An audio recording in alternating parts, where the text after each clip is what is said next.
Coming up in the news, the finance minister giving an update on revenue collection on Grand Bahama. The Ministry of Tourism preparing for a relaunch, and police crediting the public for recent arrests in East Grand Bahama. The Bahamas Tonight, the Northern Edition, starts now. This is the Bahamas Tonight, Northern Edition.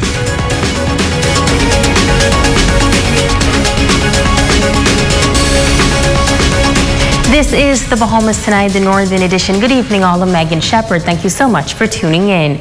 Topping news, the Minister of Finance is happy with revenue collections on Grand Bahama, notwithstanding Hurricane Dorian's impact on the final quarter of 2019. Officials say Grand Bahama was able to close out the year with a marked increase in revenue. Tonight, the Finance Minister gives his take on this accomplishment. Jamila Mizik reports. So we've been working very hard. Minister of Finance, Deputy Prime Minister, the Honorable K. Peter Turnquest, commending the Grand Bahama Customs and Excise Department on a job well done.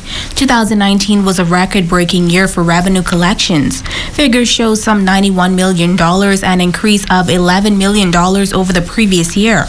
This figure includes a noted increase in revenue collection in West End as well. Overall, it says that despite the hurricane and what has been happening, that there is still a fair level of cross-border trade that's happening on the island.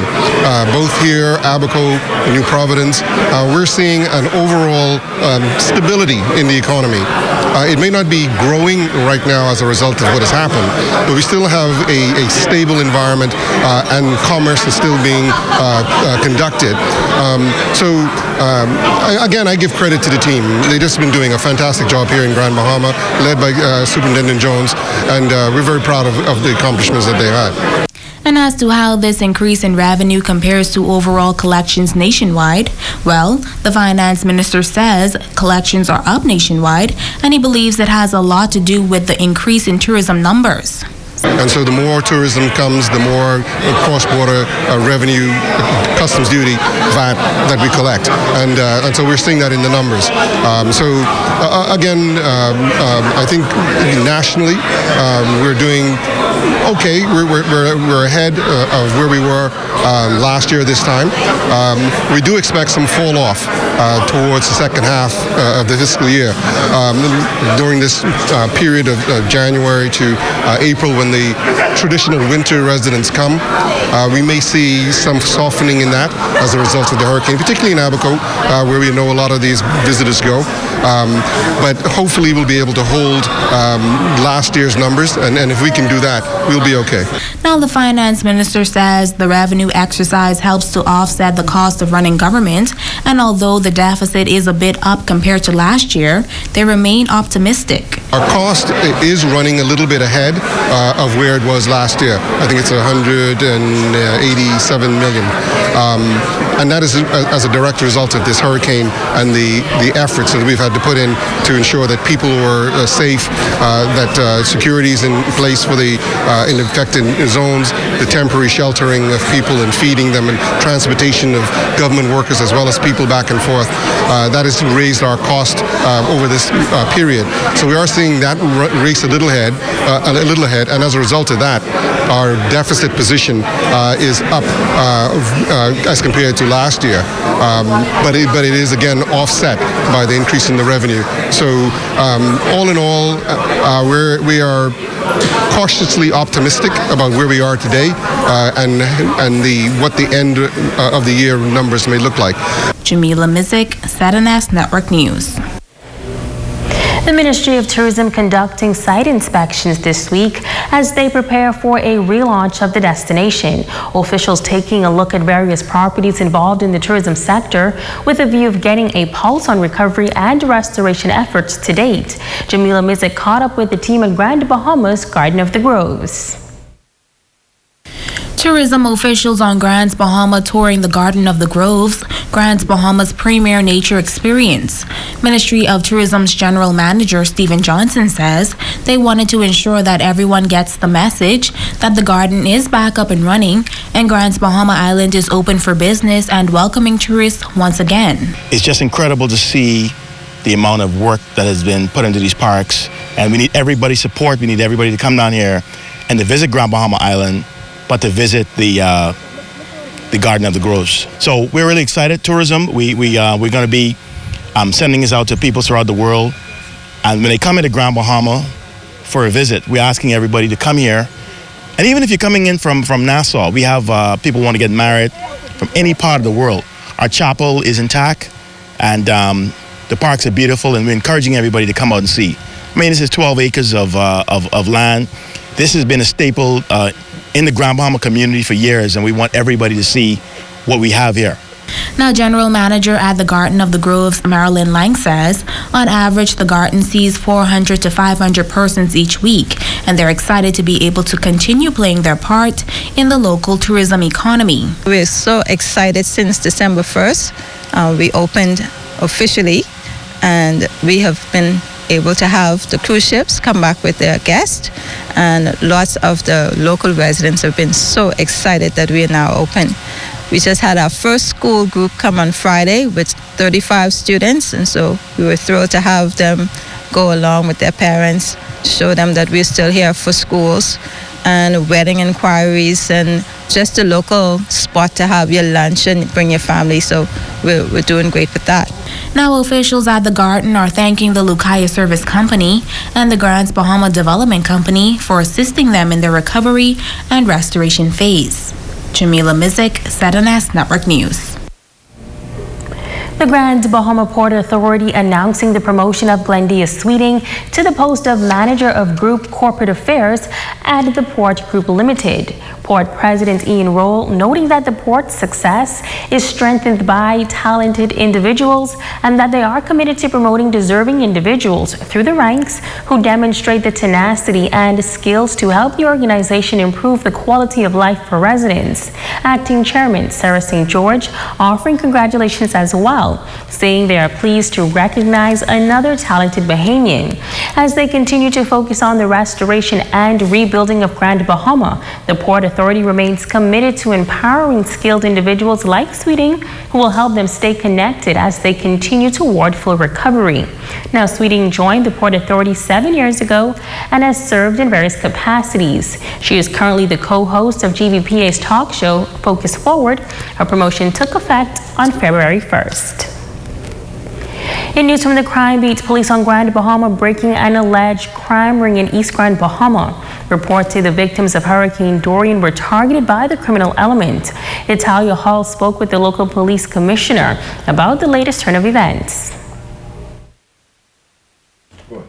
Several suspects were taken before the court over the past 2 weeks and charged with stealing furniture, copper wire, and other items from homes in the hurricane-ravaged communities in East Grand Bahama. These criminal charges coming after an extensive investigation.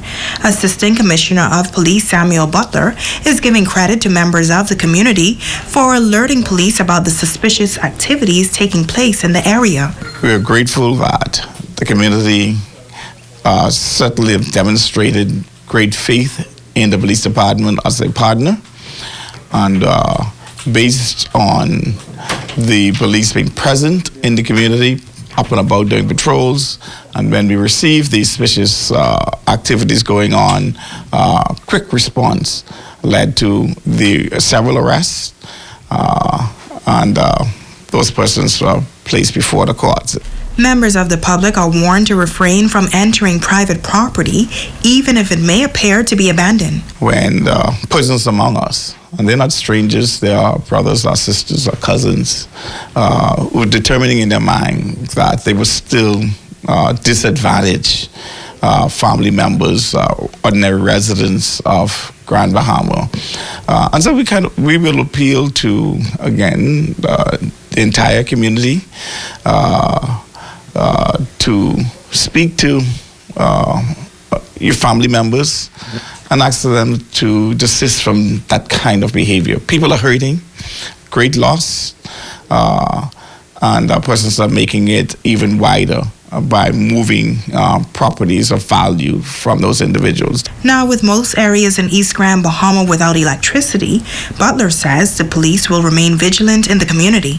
We have lost our permanent facilities in East Grand Bahama, but we did not lose any police life. And so the officers who are assigned to the East End are still assigned to the East End, and we've added a few more persons just to ensure that we can continue to keep ever presence in those areas. And yes, we acknowledge that we do not have the electricity that we had prior to the hurricane, and so that makes us more accountable to be alert and about and moving. Italia Hall, ZNS Network News. The Northern Bahamas Conference of Seventh-day Adventists undertaking a major initiative to expand the Evangeline Jervis Community Services Distribution Center. Ground was broken on Sunday for the construction of a state-of-the-art hurricane shelter and a soup kitchen, an investment of more than $300,000. It was a defining moment for pastor of the Freeport Seventh-day Adventist Church, Eric Clark. We are at the beginning of this momentous building project where monies are being raised, plans have been drawn, committees have met, decisions have been made. But for this project to endure, I put it to you, for this project to be lasting, it has to avoid the problems of those projects mentioned in the Bible. Our focus needs to be on God. The power that created heaven and earth and raised Jesus from the dead is at work within you, and it's at work within me. That's why we're gathered here this evening. This means that we are more than able to accomplish the work that God has given to us. The work within the church, the work within the kingdom, the work within the Freeport community, the work within Grand Bahama. Minister of State for Grand Bahama, Senator the Honorable Kwesi Thompson, applauded the SDA for this significant accomplishment in the wake of Hurricane Dorian's impact on so many Bahamians. Your demonstration of courage, of perseverance, of growth, of strength post-Dorian is an example to all of us in Grand Bahama. I also believe that Grand Bahama will not only recover, but we will be even stronger in the process. The Seventh-day Adventist Church, as many churches, are a pillar in this community and have served the lives of many before, during, and after Hurricane Dorian, even as you yourself have suffered damages from the storm. We need organizations like the Seventh-day Adventist churches. The government is unable to do it alone, and we require spiritual partners like the Seventh-day Adventist Church.